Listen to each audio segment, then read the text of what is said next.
الحمد لله رب العالمين الذي أنزل على عبده الكتاب ولم يجعل له عوجا.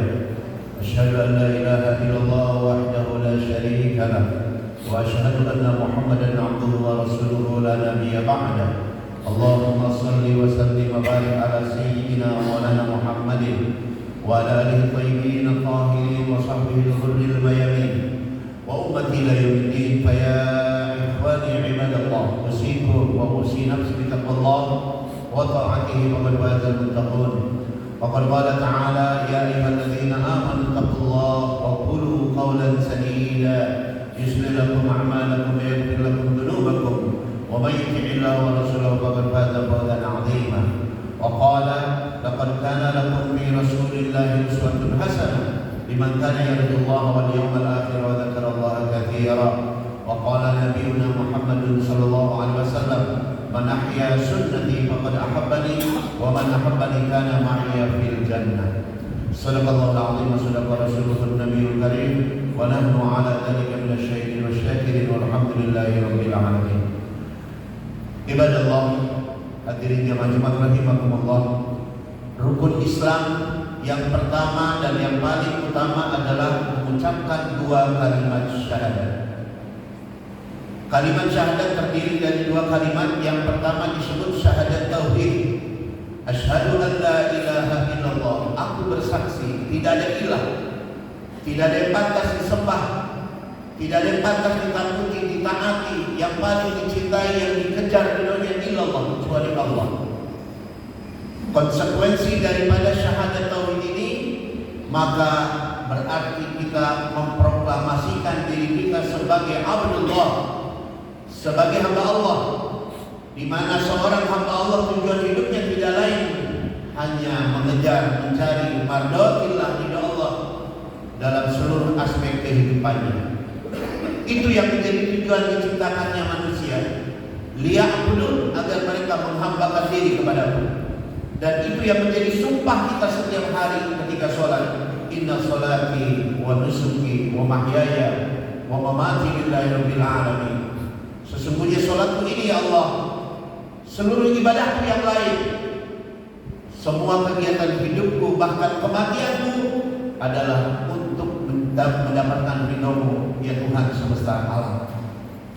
Yang kedua, syahadat itu terdiri dari syahadat Rasul, yaitu kalimat wa asyhadu anna Muhammadar Rasulullah, dan aku bersaksi bahwa Nabi Muhammad itu utusan Allah. Konsekuensi dari kita mengucapkan syahadat Rasul berarti kita mengakui diri kita sebagai umatnya baginda Rasulullah sallallahu alaihi wasallam, di mana sebagai umat kita mempunyai 5 kewajiban kepada Nabi, kepada Rasul kita. Apabila kita tidak memenuhi kewajiban-kewajiban ini, maka bisa jadi kita sekedar mengaku umat, tapi tidak diaku sebagai umatnya Nabi, karena kita tidak menjalankan kewajiban kita sebagai umat beliau. Yang pertama adalah kewajiban kita sebagai kepada Nabi kita sallallahu alaihi wasallam, al-iman bi risalati, mengimani, meyakini bahwa Nabi Muhammad itu betul-betul Nabi dan Rasul dari Allah. Bukan kata ulama, bukan kesepakatan manusia, tapi itu SK langsung dari Allah, legitimasi langsung dari langit. Muhammadur Rasulullah walladzina ma'ahu asyidda 'alal kuffar. Allah yang menyatakan Muhammad itu utusanku, utusan Allah. Dalam surat Yasin yang sering dibaca pada hari Jumat, malam Jumat, di samping Al-Kahfi, Allah menegaskan, innaka laminal mursalin. Sesungguhnya engkau Muhammad betul-betul termasuk salah seorang utusan dari para rasul. Ini yang pertama. Yang kedua, kewajiban kita kepada Nabi kita sallallahu alaihi wasallam adalah ta'ah. Taat pada setiap apa yang menjadi perintah-perintah beliau, menjalankan apa yang menjadi perintahnya, dan menjauhi apa yang menjadi larangan-larangannya. Dengan keyakinan bahwa pada setiap perintah Rasulullah sallallahu alaihi wasallam ada maslahat, ada kebaikan, ada keberkahan, meskipun kadang-kadang perintah Nabi tidak sesuai dengan hawa nafsu dan keinginan kita. Harus kita yakini ketika kita dilarang oleh Nabi kita Sallallahu Alaihi Wasallam terhadap satu perbuatan maksiat atau dosa, meskipun itu sangat menarik, di situ ada mudarat, di situ ada keburukan, di situ ada kecelakaan yang menunggu kita di dunia dan di akhirat. Atiullah wa atiur Rasul. Taatlah kalian kepada Allah, taatlah kalian kepada Allah. Yang ketiga, hadirin jamaah Jumat rahimakumullah, al-mahabbah. Kewajiban kita adalah mencintai Nabi kita sallallahu alaihi wasallam. Dalam hadis riwayat Bukhari Muslim, Nabi sallallahu alaihi wasallam bersabda, "Walladzi nafsi biyadihi," demi zat yang jiwa Muhammad dalam genggamannya, la yu'minu ahadukum, belum sempurna iman seorang dari kalian, hatta akuna ahabba ilaihi, sampai akulah yang paling dia cintai, min waladihi, melebihi anaknya, wa walidihi, melebihi orang tuanya, wa malihi, melebihi hartanya, wa nasi ajma'in, dan melebihi seluruh manusia. Dikatakan oleh ulama belum sempurna iman seseorang sampai menjadikan kecintaan kepada Rasulullah Sallallahu Alaihi Wasallam sebagai cinta nomor 2 setelah cinta kepada Allah.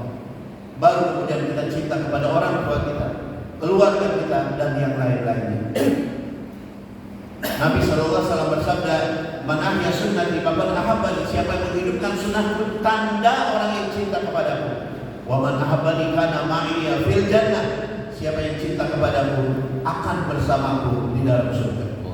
Yang keempat, hadirin jamaah Jumat rahimakumullah, kita wajib untuk bersolawat kepada Nabi kita sallallahu alaihi wasallam. Allah Subhanahu wa taala memerintahkan solawat. Bahkan solawat perintah yang diperintahkan oleh Allah langsung dicontohkan oleh Allah. Innallaha wa malaikatahu yusholluna 'alan nabi. Sesungguhnya Allah dan para malaikat bersolawat pada Nabi. Solawat Allah tentu bukan berarti Allah mengucapkan Allahumma sholli, tapi adalah Allah memberikan keselamatan dan rahmat kepada Nabi. Ya ayyuhalladzina amanu shallu 'alaihi wa sallimu taslima. Maka Allah memerintahkan kita menyampaikan sholawat dan salam kepadanya sebagai tanda cinta kepada Nabi, sebagai mahabbah kepada beliau. Bukan sholawat gombal, lihat rumah pingin rumah sholawatin, lihat kendaraan pingin kendaraan sholawatin. Sholawat yang murni karena cinta, karena mahabbah kepada Nabi, bukan karena ada keinginan duniawi yang tersembunyi. Wabil khusus pada malam dan hari Jumat yang mulia, Nabi sallallahu alaihi wasallam bersabda, "Aksiru alayya minas shalawat." Perbanyaklah kalian bersolawat kepadaku yaumal Jum'ah, pada hari Jumat. Fa inna sholatakum ma'rudatun alayya. Salawat kalian sampai kepadaku dan aku membalasnya.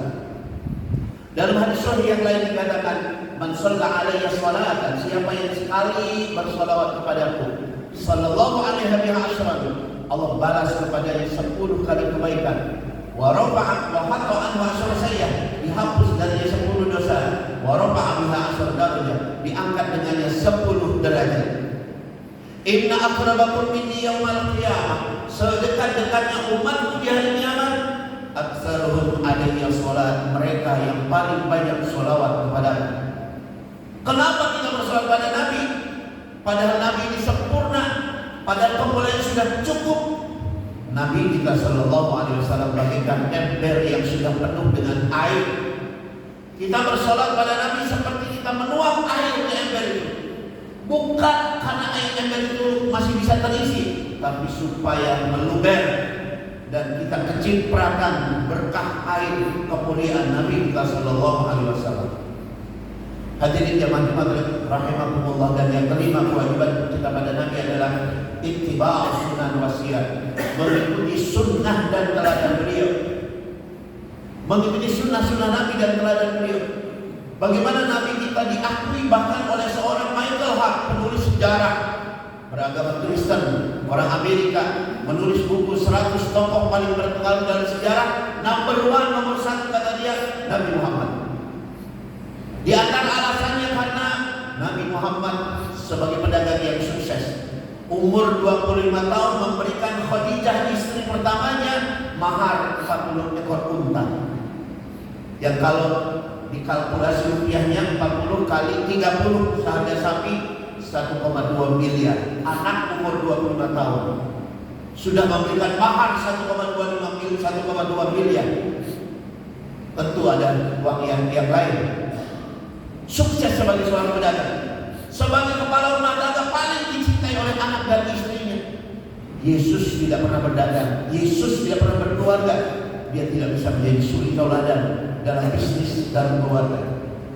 Sebagai panglima perang paling hebat, 77 kali perang, tidak pernah kalah, nyaris kalah dalam 2 perang, perang Uhud dan perang Hunain, tapi tidak jadi kalah. Di mana ada panglima militer di dunia ini 77 kali perang tidak pernah kalah seperti Nabi kita, mengalahkan Genghis Khan, mengalahkan Napoleon, mengalahkan Sun Tzu. Sebagai kepala negara beliau terkenal sangat adil. Sahabat Qatadah bercerita, satu hari dalam perjalanan kami kehabisan air bersama pasukan, tinggal 1 teko. Maka Nabi mendoakan air 1 teko itu, lalu saya diperintahkan bagi-bagi minum kepada semua pasukan. Semua pasukan diberikan minum. Yang kurang nambah lagi sampai hausnya hilang. Tinggal aku berdua dan Rasulullah yang belum minum, kata sahabat Qatadah. Maka Nabi bersabda, "Israf ya Abu Qatadah, minumlah wahai Abu Qatadah."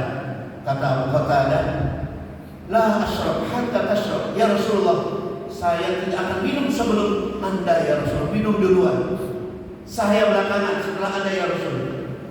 Apa kata Nabi kita sallallahu alaihi wasallam? Satu ungkapan yang ditulis oleh para sejarawan, "Safil kaum akhirul syurban." Orang yang memberi minum suatu kaum wajib menjadi orang yang terakhir minum. Dengan bahasa lain, Nabi bersabda, seorang pemimpin harus menjadi orang yang paling terakhir kenyang. Ini dicontohkan oleh Nabi kita sallallahu alaihi wasallam. Seorang pemimpin yang lapar, yang haus lebih dahulu, dan ketika kenyang beliau paling belakang. Berbeda dengan pemimpin-pemimpin lain yang kadang-kadang lebih dulu balap-balapan kenyang, bahkan sampai mengambil yang bukan haknya menjadi hak orang-orang yang dipimpin. Ini sudah diingatkan oleh Nabi kita sallallahu alaihi wasallam. Innal imarah hasratun wa nadabah yaumil qiyamah. Sesungguhnya kebanyakan pemimpin-pemimpin itu akan meratap, akan menyesal, dan akan menangis dari kiamat. Kenapa? Karena tidak bisa mempertanggungjawabkan kepemimpinannya. Kullukum ra'in wa kullukum mas'ulun an ra'iyatihi. Setiap kalian pemimpin dan akan diminta pertanggungjawaban tentang kepemimpinannya. Semoga kita bisa menjalankan 5 kewajiban kita kepada Nabi kita sallallahu alaihi wasallam sehingga kita diaku oleh beliau sebagai umatnya dan mendapatkan syafaatnya. Barakallahu wa lakum bil Qur'anil karim wa nafa'ani wa iyyakum bima fihi min al-ayati wa dhikril hakim wa taqabbal minna wa minkum tilawatahu innahu huwas samiul basir.